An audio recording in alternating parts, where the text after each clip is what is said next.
Hi, welcome to Rick Snider's Washington on YouTube, where you get the rest of the story. And I have such a long story to tell you now. The Lincoln assassination. We're celebrating an anniversary. And so we're going to do it in two parts, because I know that your attention span goes after a few minutes. Analytics, baby. I got you figured out. All right. So like, share, and subscribe on YouTube for me. I appreciate it. We're going to do part one today and take it all the way up to the shot. So Lincoln assassination. Okay, let's just go to the beginning of this. Abraham Lincoln, president during the American Civil War.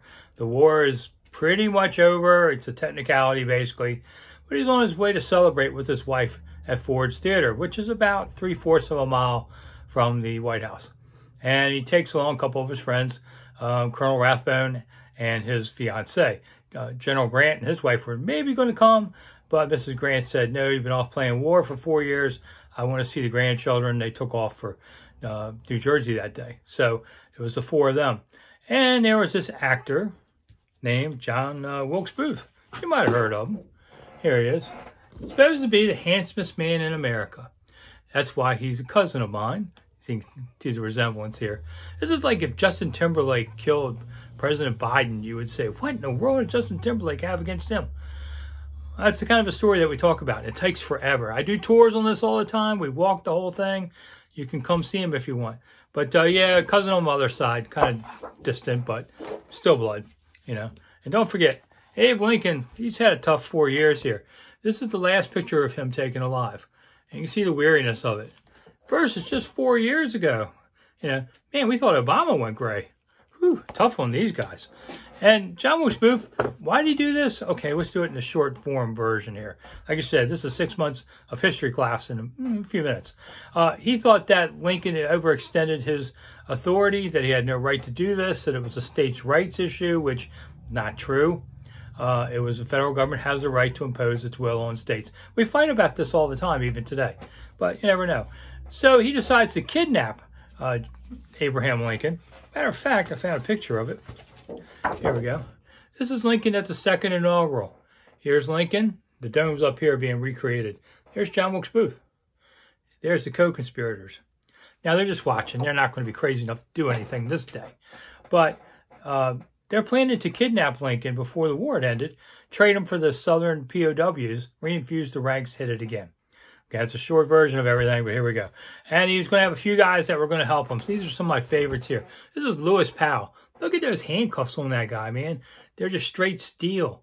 This guy was a stone-cold Confederate killer, captured at Gettysburg when he was wounded in a battle, but ended up escaping from a Union hospital, came down to help out. He would go after the Secretary of State. David Harold was a guide who was going to take John Wilkes Booth through Maryland, down in Virginia. They were going to Mexico after all this. Whew, good luck with that, man. George Atzerodt was supposed to kill the vice president. Decided he didn't want to do it. Still hung him, just like the other guys. And Mary Surratt, who you may have seen her boarding house right there above Capital One Arena, we can now call it. It's now a sushi place. But that was her boarding house. They all met there, so they figured she was part of it. And they would hang her, too. And her last words, don't let me fall. Cousin of mine, too. Other side of the family. I got bad blood. Don't screw with me, I'm telling you. And there's a few guys also in this. Dr. Mudd, who used to say her name was Mudd as a kid. Kids don't say that anymore. Fixed John Wilkes Booth's broken ankle. That's not a crime. Lying to the cops about it was. So he would go to prison for life, but be pardoned later, as would be Edmund Spangler, who was supposedly holding Booth's horse and such. I think he got a bad deal on all this stuff. And Sam Arnold, a boyhood friend of Booth's, decided he wanted part of it. Got the prison sentence too. And Michael O'Laughlin, who decided he wanted part of it, also went to the prison. All of them sent down to the Dry Tortugas. He died a year later of yellow fever. The other three were paroled. So, all right. So that fateful night, John Wilkes Booth has already been to the theater in the morning getting his mail. He always gets his mail there. And that's when he's told by John Ford, who owns the place, hey, Lincoln's coming tonight. We're going to sell this place out. And right then, John Wilkes Booth decided, I could kill him. Revenge to the South. All these things. Nothing like certain books of certain broadcasters write. Nonsense. But anyway, John Wilkes Booth spends the day getting ready. Actually gets a haircut, among other things. And about an hour beforehand, he's already met with the co-conspirators. Some of them were going to be willing to do, they're going to kill the president, the vice president, and the secretary of state, who back then was next in succession in line. Today, the secretary of state is fifth behind the House and Senate leaders. And John Wilkes Booth's already done that. So he's having a drink at the bar next door called Tatival's. You'll see it there today, a Star Saloon. And he says, the bartender says, you know, Booth, you're a good actor, but your dad was better. Woo, that got him lit up. He said, let me tell you something. When I leave the stage for the last time, people will remember. The Booths were the first Shakespearean family in American theater. Booth's two brothers and fathers were all Shakespeareans. People loved John Wilkes Booth mostly because he fought to such great exertion. And most of the people watching the plays back then, a lot of them were Civil War soldiers. And man, if you stunk, they heckled you. They threw food at you, booed you off the stage. Rough crowd on all of this. So people liked his energy. All right, so he's going to do this at 10:10.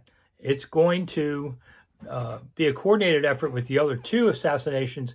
Confuse everybody. They ride out of town, take the top off the government. Okay, only Booth was the only one that ended up going forward. Powell did attack the Secretary of State, badly injured him, but didn't kill him. And the Vice President got off completely free on all this. John Wilkes Booth does go into the box. You can see the box open at Ford's Theater when it reopens from the pandemic, and see from a glass doorway what it looks like to now. And Booth was sitting on the left, and John Wilkes Booth had a one-shot Derringer. You can see the gun in the Ford Museum, which is down in the basement. The gun only fit like this far into his hand. It was a one-shot little thing. But shot Lincoln behind the left ear. Down he goes, stabs the Colonel Rathbone in the box, jumps down onto the stage where history says he broke his ankle. He did not. I'm ready to fight you over this point. And for one reason, I'll tell you right off. Yeah, maybe you have the adrenaline to get across the stage, but you are not mounting a horse with a broken left ankle. We're done fighting about this. If you've ever ridden a horse, you know what I'm talking about. All right, actually, he would break his ankle in the swamps where the horse fell on him. That's why they had to go to mud. Steven Spielberg did a movie and actually used this part of it. They get to the river. They got to wait a few days to get across. I'm giving you the Cliff Notes version. They can't take the horses with them. So now you're going to walk to Mexico. And he would be captured later on. And we'll get to that later. Lincoln would also, they knew it's a fatal wound. So they're going to take him out of Ford's Theater, but they're not sure where they're going to go. See, he's on the shoulders of 6 soldiers out in the street. There's panic in the streets. Lincoln's the rock star of the age. Where are they going? They don't know. They can't take him back to the White House because the muddy streets will shake him to death before he gets there. What are they going to do? Luckily, there's a guy named John Peterson across the street, and you can visit that too. Ford's Theater and Peterson House, where Lincoln would die, and you can see it all for free because it's your taxpayer money at work. All right, so Lincoln would die the next morning. Now, today, when I'm doing this, is April 14th. It is the 156th anniversary of the assassination, but he would die on the 15th. So tomorrow, on the 15th, I'll have part 2 of the story to talk about what happened to everybody involved in all this, because we're already running late, and I know you've already fallen asleep. I'm Rick Snider for Rick Snider's Washington, talking about Lincoln assassination. I'll see you again tomorrow for the second part. Thanks for coming.